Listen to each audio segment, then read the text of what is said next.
Okay, so again, thank you for attending my session on selecting your courses for Rotman Commerce students. And so for those who have been admitted to the Rotman Commerce program, this is a session on mainly how to use the timetable, to plan your courses, and then finally enroll in your courses. So just in terms of an agenda or a roadmap of what I'll be talking about through this session, I'm going to start off by just briefly talking about just a little bit about Rotman Commerce itself, the office. What are the required courses that you need for your program? Helpful tips on choosing your electives. The Commerce Guarantee and how program enrollment works after your first year. How to use the timetable as the main tool to plan and then finally enroll in your courses. So I'll go through a demonstration. I'll help you understand how the timetable works and then finally how to make a plan with the timetable. And then towards the end of the presentation, I'm just going to briefly go over how actual course enrollment works, what some important dates are around course enrollment, some of the terminology that goes along, some of the jargon that goes along with course enrollment. And finally, I'll end with some resources available to you as Rotman Commerce students. So the Rotman Commerce program is a partnership between the Faculty of Arts and Science and the Rotman Commerce School of Management. When you're admitted to the Rotman Commerce stream, you're guaranteed a spot into one of 3 specialist programs as long as you meet the minimum requirements in your first year. So I will be going over those requirements in detail. And then once you're in the commerce program in your second year, you get near exclusive access to Rotman Commerce courses. And so as a Rotman Commerce student, but also studying in the Faculty of Arts and Science, you also get the benefits of choosing, for example, some of the elective options that we went through in the calendar presentation. So you do get to choose courses from the Faculty of Arts and Science, as well as even some other programs if you choose to do another program in addition to the specialist that you're going to be required to do. So part of the program after your first year is you're going to be working towards choosing one of 3 specialists. So your options are a specialist in accounting, finance and economics, and a specialist in management. And so for those choosing the management specialist, you can also choose to specialize even further by taking a focus. So there's various topics for focuses, and they are marketing, finance, leadership and organizations, strategy and innovation, financial statement analysis, and international business. And all 3 of these specialists can also choose a focus in data sciences and business. But just keep in mind that the management specialist is the one with that longer list of focuses. So many students, particularly in management, choose one of those focuses in addition. So it is an additional set of courses that you're going to be required to take to meet the requirements of that focus. Again, so I'm not going to go into too great detail about degree requirements because Denise graded it so well, but I just want to give you a reminder about what your degree requirements are. Throughout your degree, you're going to be required to take 20 credits. At least 10 must be offered by the Faculty of Arts and Science. So at minimum, 13 full credits will be at the 200 level. At least 6 of your credits will be at the 300 level, and at least 1 has to be at the 400 level. And so keep in mind, if you do the math, that's 7, you will take no more than 7 first-year courses.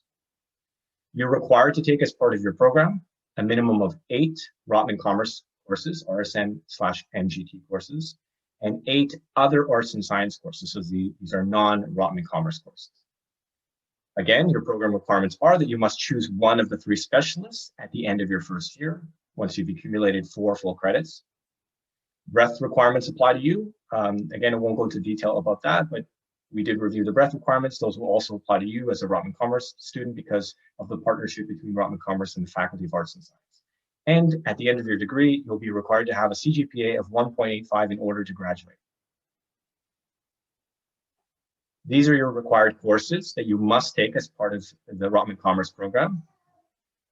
So RSM 100 is the first course that you must take, Eco 101 and 102, and Math 133 or its equivalent. So I will go over what the equivalents are in my next couple slides. So for RSM 100, this is an introductory management course. You must obtain a minimum mark of 67%. For your economics courses, which are titled Principles of Microeconomics and Principles of Macroeconomics, you must get a minimum mark of 63% in each of these 2 courses. So important to note that it's not an average between the two courses. You must get a mark of 63 in both courses separately. And just a note, and this might be obvious, but Eco 101 is the prerequisite for Eco 102. So you would be taking Eco 101 before you take Eco 102. Finally, Math 133. This is a calculus and linear algebra course for commerce. And you must obtain a mark of 63%. And it's the foundation for all of your 200 level economics courses and more courses as well. And again, as Denise mentioned, you do have alternatives. And for this program, this requirement specifically, you can take Math 135 and 136 for with a minimum mark of 60%, Math 137 with a mark of 55% or higher, or Math 157 with a mark of 55% or higher. So again, so the different maths, they're recommended. You should consult the math department if you want to know which math are better for upper year courses. But just generally speaking, if you don't want to take the Math 133 and you want to take equivalents, Math 137, for example, is considered a more intensive course required for 200 level math and computer science courses in the upper years. And so these three courses, these are, you aren't required to take these recommended courses in your first year, RSM 219, 230, and 250, but we strongly recommend that you do. If you don't take them in first year, you'll need to take them over the summer or in your second year as part of your program requirements. However, by taking them in first year, they're really gonna help you gain a deeper understanding of the core business subjects that you'll through the year, through taking these courses. And what that's going to do is when you get to the point where you have to enroll in your subject post in your specialist, you'll have a better idea of what you want to take by the end of your first year. And so now, moving on to some tips for electives, okay? So electives that you choose are entirely up to you, but because our program is within the Faculty of Arts and Science, you have access to the faculty's expansive course offering list, including unique first-year seminar courses. So these have been mentioned a few times. I will also mention them a couple more times. However, what you would want to do, and the strategy that I would take, is start exploring outside of the required and recommended courses, start exploring what's in the calendar based on your interests. So for example, do you have an interest in languages, in film, in literature, in religion, in politics, in economics, and history? So you can utilize the calendar to start reading about what elective courses you might want to take. And so again, after your recommended and your required courses, you should have 1 credit, 2 half courses or 1 Y course to play with in terms of your elective in your first year, if you choose to do your required, plus your recommended courses in your first year. You might want to choose your elective strategically so that they start meeting some of the breadth requirements for your degree. But keep in mind also that your program, the courses that go towards your program, will also count for those breadth requirements. So it could be a good idea to start planning your breadth requirements. That could be a strategy for selecting your electives in your first year. Once you get an idea of what you want, what I would do is prepare a few different options for yourself, because come enrollment day, you might not get into the courses that you want because they do fill up fast for your electives. And so prepare a few different options, put that on your plan, and just be ready to enroll in prioritizing those options and enroll the ones that you think that you want the most. But it's always good to have backup. And then finally, credit, no credit. We spoke a little bit about, I think Donald mentioned what credit, no credit was. And so this is a course that can be taken that will not get a numerical mark. And instead, if you pass the course, you get a CR. And if you don't pass the course, you get an NCR. But the big benefit about this is that you can take a course that is risk-free. It won't count towards your program requirements in the future. However, it will count towards your degree and breadth requirements. And so generally speaking, what students do with credit, no credit is you take a course that, maybe you don't think that you're going to do so well in it, or maybe you have an interest in something, but you're not sure how you're going to do. This is kind of a risk-free way of taking the course by designating it credit, no credit. And you have 2 full credits to do that through your full degree.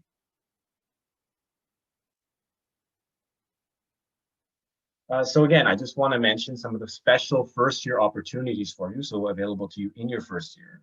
And so there are first-year foundation seminars. These are first-year classes that are designed to encourage collaboration through, they're capped, I think at this year at 25 students. They're very small in comparison to some of the other larger first-year courses that can be in the hundreds.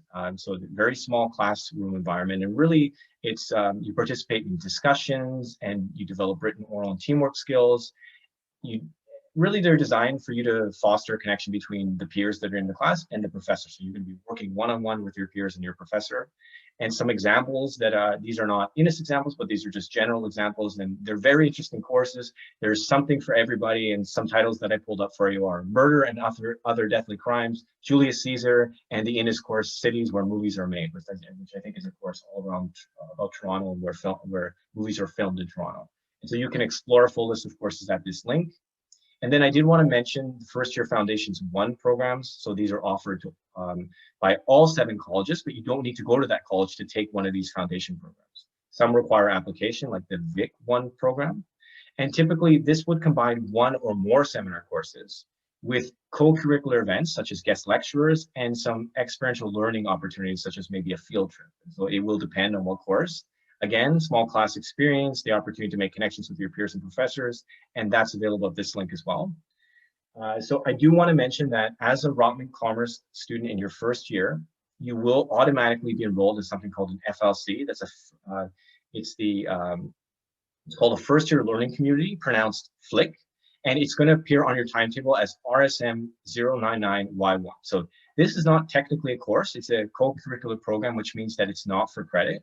So there's no homework and there's no pressure. It really is mainly to help you develop skills and make connections. So you will meet regularly with your FLIC group, and it's just an opportunity to offer you an opportunity to get help if you need it, and to connect with your peers as well.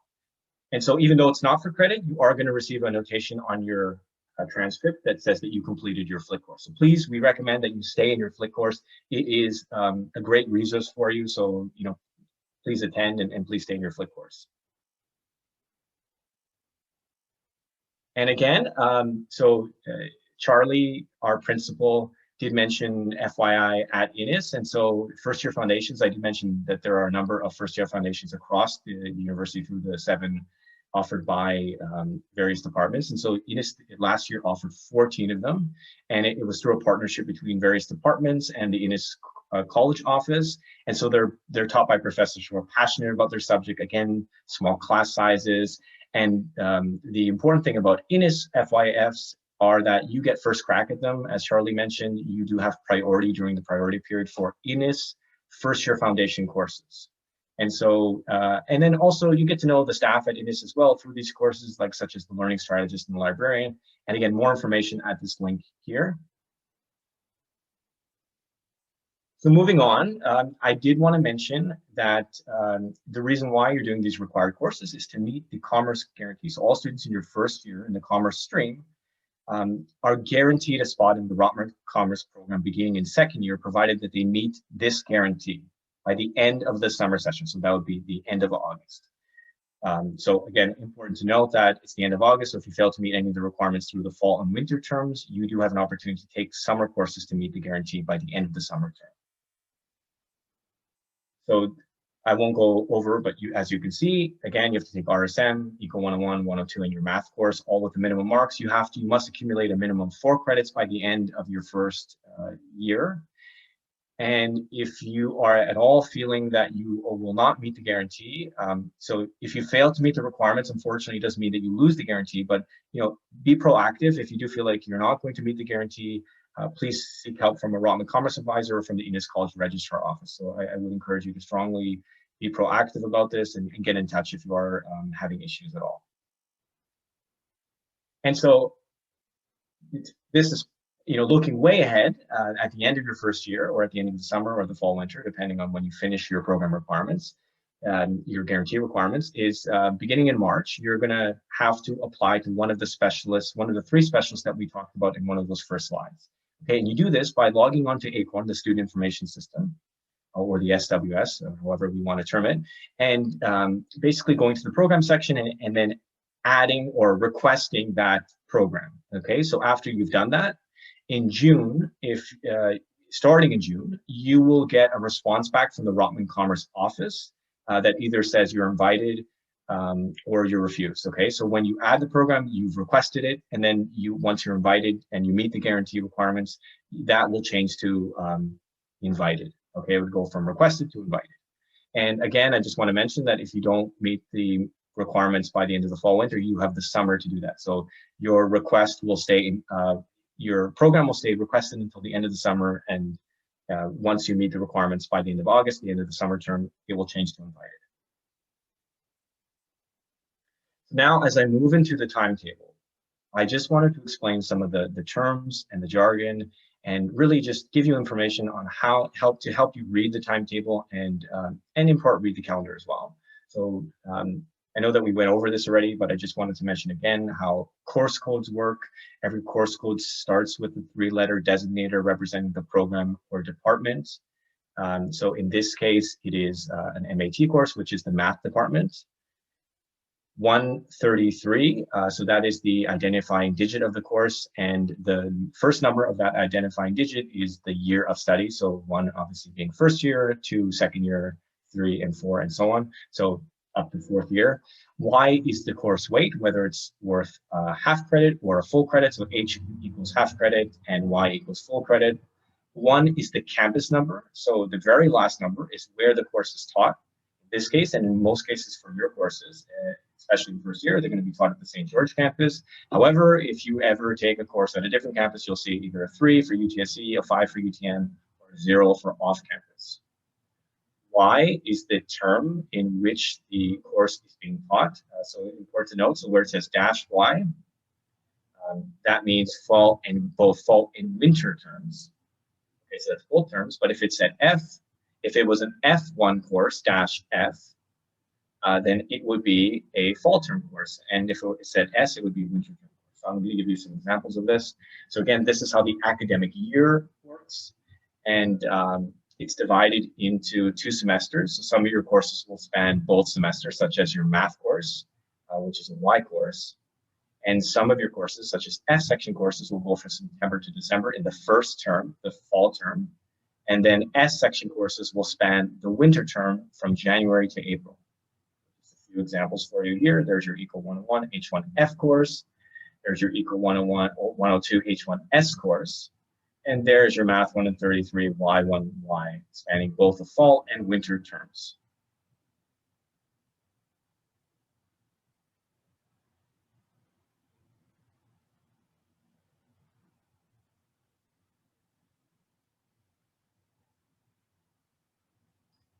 So now, using the actual timetable itself, there are something. So again, I just want to give you some pointers on how to read the timetable. And there are 2 things called, one thing called enrollment controls and one thing called delivery method. So for enrollment controls, these are the things that restrict certain students in certain programs of study from enrolling in courses that are prioritized for other students in other programs. Okay, so in your case, some of your courses that are required to meet your guarantee are prioritized as the enrollment control is going to be R1. Okay, so that means that it's restricted. And in your case, it's restricted to anyone enrolled in the Rotman Commerce stream in their first year. So next, in terms of delivery method, you will see a delivery method on all of the courses that you plan for your enrollment. Okay, so these 3 delivery methods were what were used last year. So just to note that I am using examples from last year's timetable. So you'll hear me remind you of that many times because this year's timetable has not been published yet. It's going to be published at the end of June. So these are good examples. However, you should be looking at this year's timetable for the exact delivery methods for this year. Although enrollment controls I don't think will change, but delivery methods definitely will change. And so again, delivery method, in person means it's being taught in person. Online synchronous means it's being taught online, but at a certain time. And asynchronous means that it is being taught online, but you can attend at any time that you want.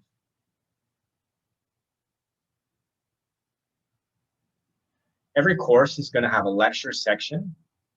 Okay, so all courses are offered, some courses are offered in multiple lecture sections at different times, as indicated by the lecture section code.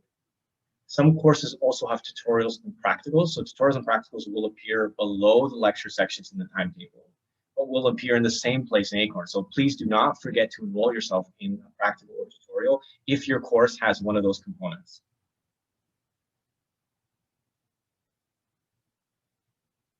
And so now I'm going to do a demonstration of the timetable. However, again, I just want to remind you that this is last year's timetable, and this year's timetable won't be available until the end of June. Other reminders that I want to just bring forth now is be sure to check your start time on July 5th. That's the time in which you will be able to enroll, and you will be enrolling on July 22nd. So just an idea of when you should start using the timetable. When it's published at the end of June, that's when you'll start planning. On July 5th, that's when you'll check your start time, and on July 22nd is when you'll actually enroll in courses. Let's see if I can get this to work. Perfect. Okay. So this is what the timetable looks like. And your course code, so this is how you would find your courses here in the course code section. Okay, so I have some examples already ready. And so remember, this is a Math 133 Y1 course. It happens over the fall and winter terms, both sessions. And so we want to choose Y here and then search for the course. Here's the legend that we just went over. And here is the actual enrollment control on this course. It's priority. And so as a Rotman Commerce stream student, you have priority over this course during the priority enrollment period, which is from July 22nd to July 30th. So for that first week, you have priority over this course. So you can get it. So there's your lecture section, as I discussed. The lecture section indicates the time. This is the time it's being taught. Okay, the rooming information is not here, but at the end of August, that's when you'll find this information. Again, this is all last year, so you'll have to look for this year's. Here's your instructor. Here's how much space is available in the course at the time that you're checking. Here's a wait list, whether there's a wait list or not, how many people are on it. So again, for course enrollment, you should be 0 because nobody should be either in the course or wait listed for the course. And here is the delivery method that we talked about. And it just so happens that all of our courses were online last year because of the pandemic. So you're going to see online for all of last year's. All of these examples will be online. So now what I want to do is I definitely want to scroll down and check if there are tutorial times, which there are. So again, do not forget to plan out your tutorials and your practicals. And I'm going to add, so for the purpose of this example, I'm just going to add the first one to my plan and my first lecture section to my plan. And I'm hoping that all of this works out so that you have no conflicts by the end of this example, this demonstration. Okay, and then I'm going to then move on to adding your second required course, and we're going to do that in the fall. We're going to look for it in the fall term. It doesn't have to be in the fall term. It might be offered in both, but I guess we'll see. You would have to check. Okay, so there's your RSM 100 course, and if you look at the priority here, it's restricted R1, again, restricted to your program stream, and I'm just going to go ahead and add that to my plan. Okay, you'll see that the courses are accumulating up here, and that's not the plan, but that is just an indication of what courses you've already added. And then finally, I'm going to start adding my economics courses. Again, just going through all of those required courses that you need.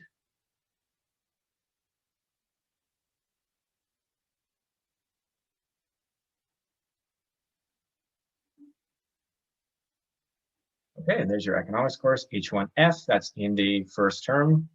I'm going to add that to my plan. And then finally, economics 102, and we'll look for that in the winter term.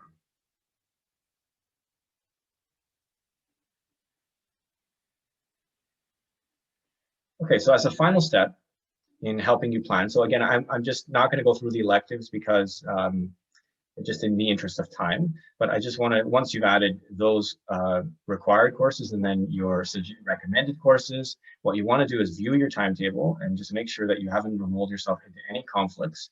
And then once you've kind of played around with this and finalized this plan, what you want to do is you want to hit the print button, save this plan for yourself, and on the day of course enrollment, you'll use this as a guide to enroll in your courses, because then now you know which lecture sections you're enrolled in, which tutorial sections you're enrolled in. You know that you don't have any conflicts. You know it works with your schedule. So that's just basically, this is going to be the most important tool for you to plan your course enrollment, is the timetable.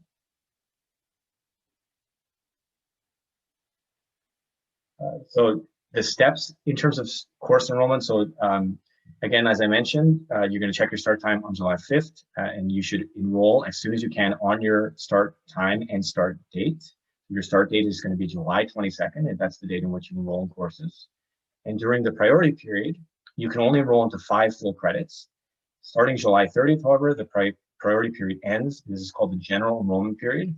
And this is when you can enroll yourself into up one extra FCE if you would like to do. Again, it's not recommended. The typical student takes 5 full courses, and this is the recommended course load in order for it to be manageable for students. Again, if you do the math times 4 years, that's 20 credits, 5 credits a year times 4 years. On September 1st, you'll pay or defer your fees, and that is the deadline, September 1st, to pay or defer your fees.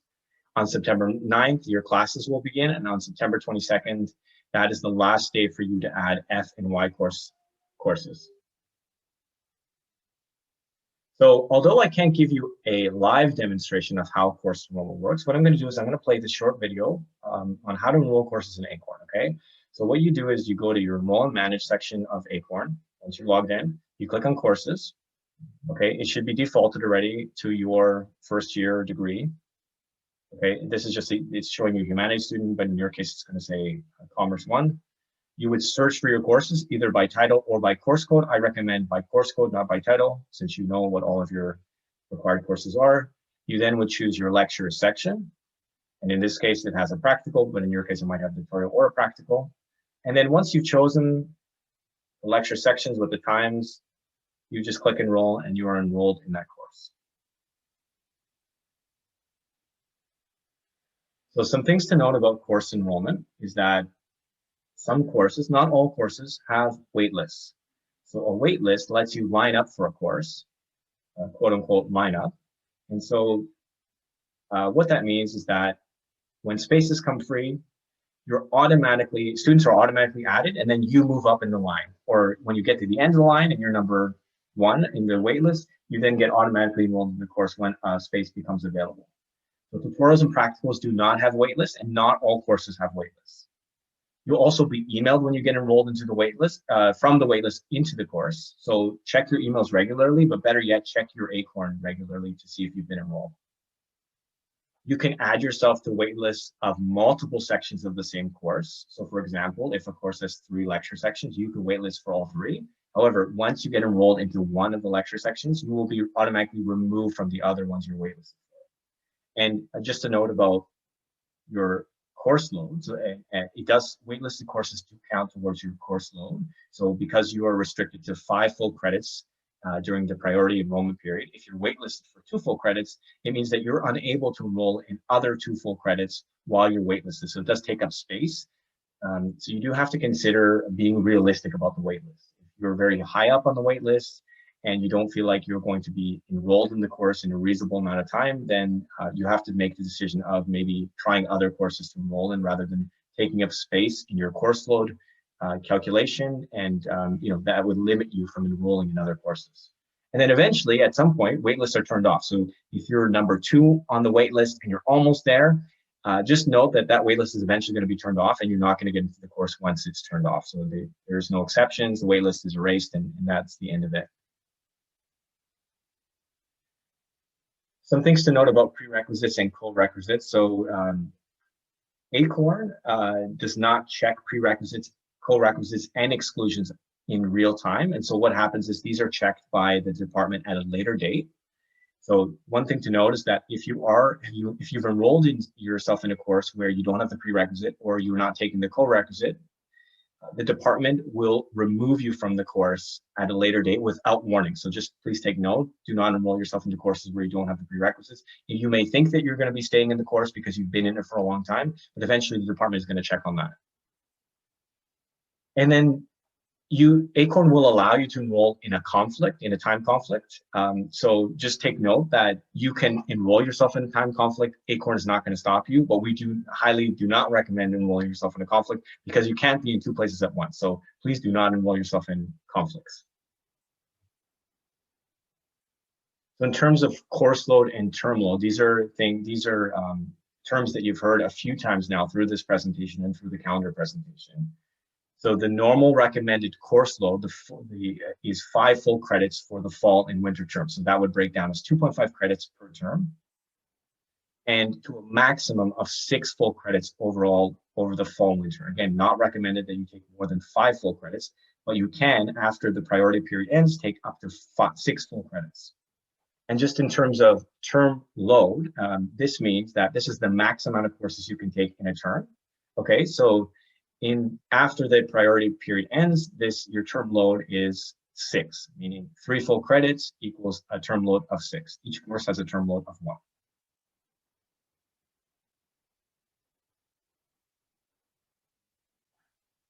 So understanding the distinction between being enrolled, selecting courses and being enrolled versus being registered. So there is a distinction that I wanted to highlight for you. When you enroll in your courses on July 22nd, you are considered enrolled. However, to become registered or to complete registration, you must both enroll in courses and pay or defer your fees. So the deadline to pay or defer your fees to become registered is September 1st this year. And so you would pay your fees just like you would any other bill using online banking or at your bank. And you get all of the information on ACORN. So there is a unique code that you need to use in order to pay for your tuition online. And that is listed in the top right corner of your invoice. It's going to be the first 5 characters of your last name and your student number together. That is your unique code. You're going to also see the minimum payment to register. So how do you know how much to pay? If you're paying for your fees, that's going to be on ACORN as well on your invoice. It's going to be, generally speaking, the full amount of your fall fees. So half of your fees are going to be owed by September 1st.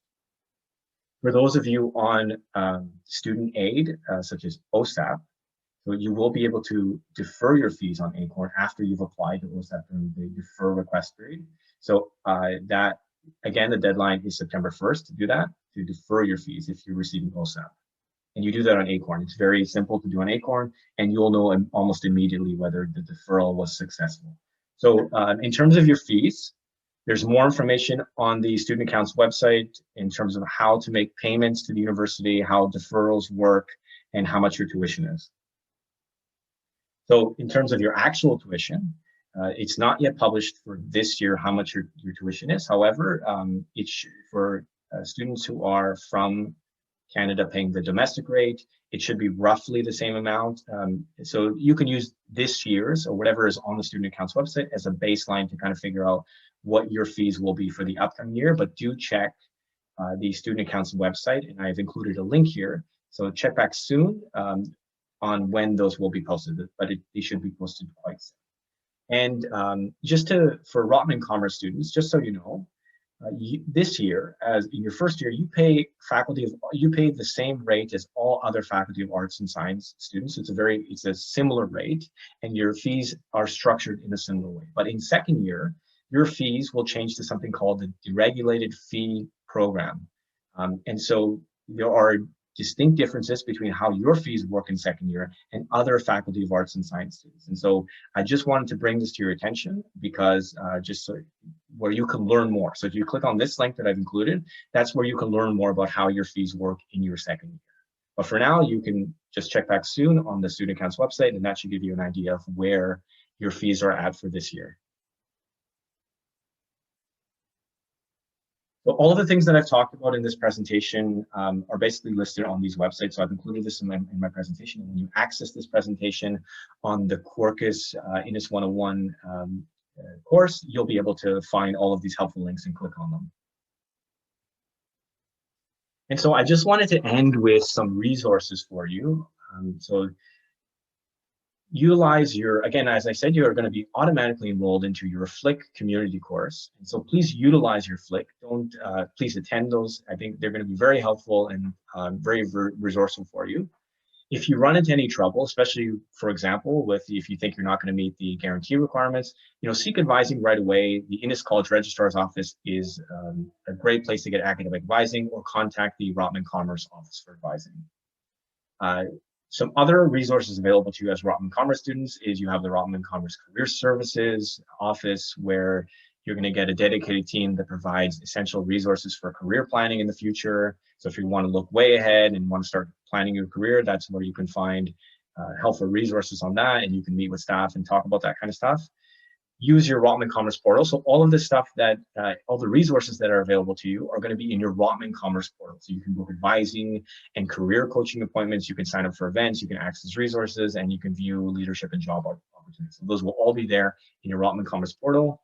And also, if you want to get involved, there's many opportunities at the University for Student Life. However, if you want to get involved in Rotman Commerce Student Life, there are 27 Rotman Commerce organizations ran by student executives. So you can attend events and volunteer in those student groups, and there's lots of fun stuff that you'll be doing.